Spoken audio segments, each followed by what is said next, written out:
And when I left junior high school, the 9th grade, I got a Don Eagle haircut. Jimmy Pratt cut my hair like that. And with Don Eagle, it's just hair. You got just hair in the middle, goes all the way back like this. And so I had no hair on the side of my head. Of course, a lot of these kids around here, they have that kind of stuff now. But this was 1949 or so. Don Eagle was a big wrestler on TV. At that time, wrestling, TV was just starting to come in. And they had these different things, and one of the most exciting things was wrestling.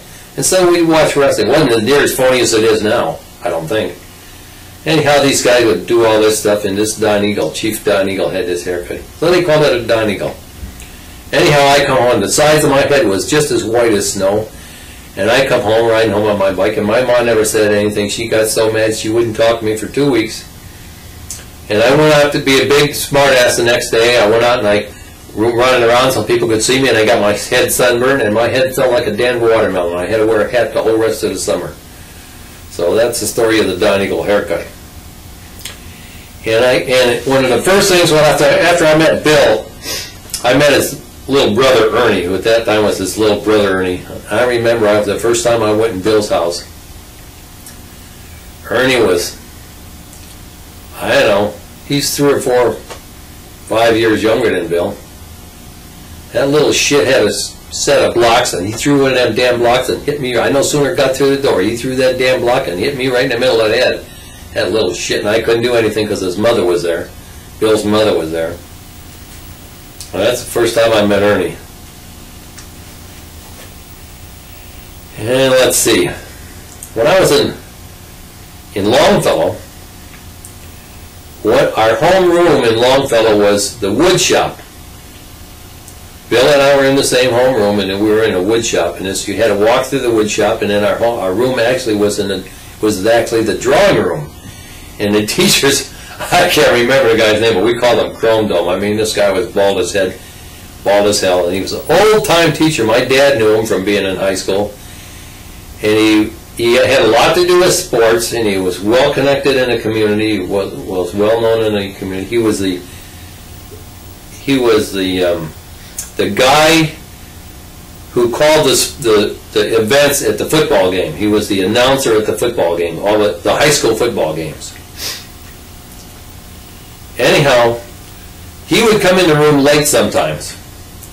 So, being in this is a woodworking room, we'd be in there. We were in the 9th grade. We were the big deals in junior high school. We were in the 9th grade.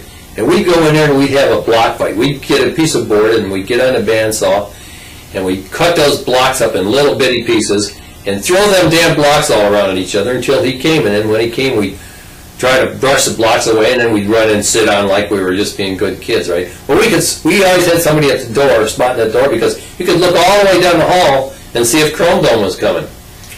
So this one guy, there were certain guys that never joined in this because these guys were always afraid of getting caught. He was one of the guys that would never join in this thing because he was afraid that he would get caught. Well, this one day, he joined in this block fight.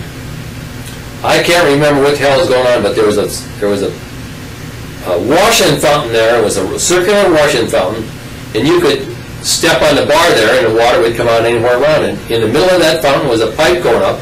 Then that pipe went across like this, and you could stand up on that pipe.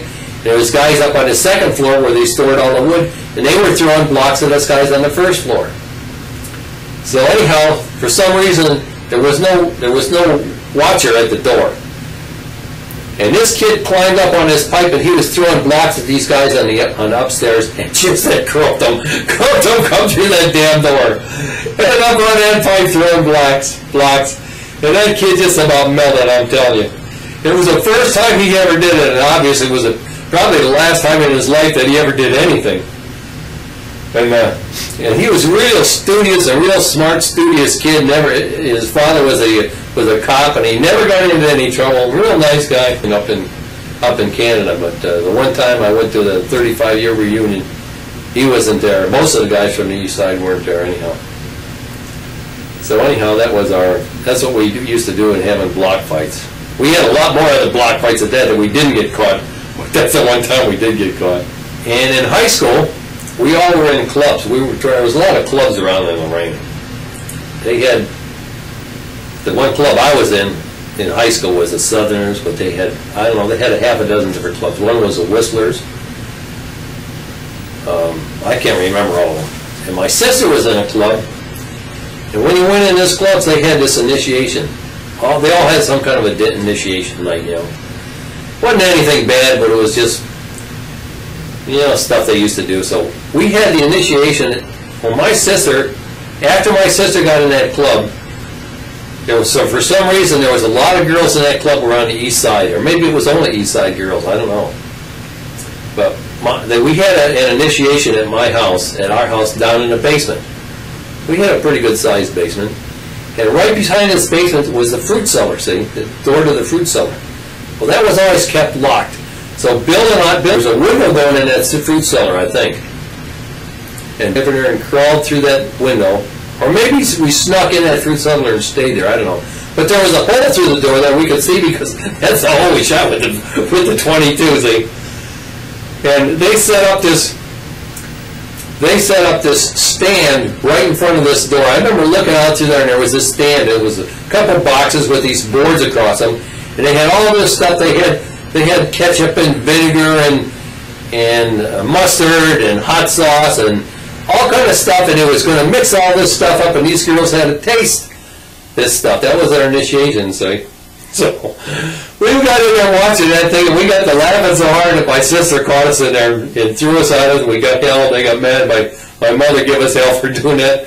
We saw them eating all this crappy old junk. God, I don't know how they didn't get sick. But anyhow, that was where my sister had the initiation. I remember my dad telling me this was about 48, 49, when they had the Red Scare in the government.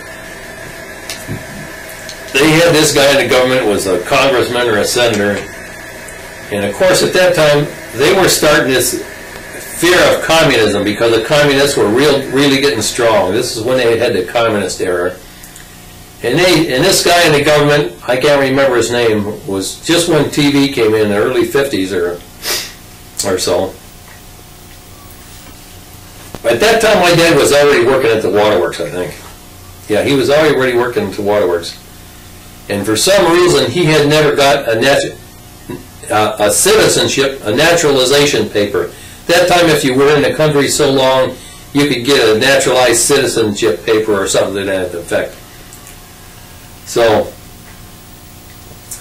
this immigration people called my grandmother. Of course, my grandfather at that time had a stroke, so he couldn't do anything, and I'm not even sure he was even alive at that time.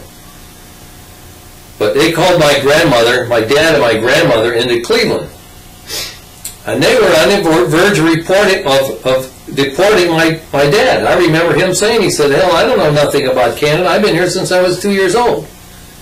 But they had this Red Scare, and they figured all these people were secret agents that were sleepers or whatever they call them, you know, secret agents a long time.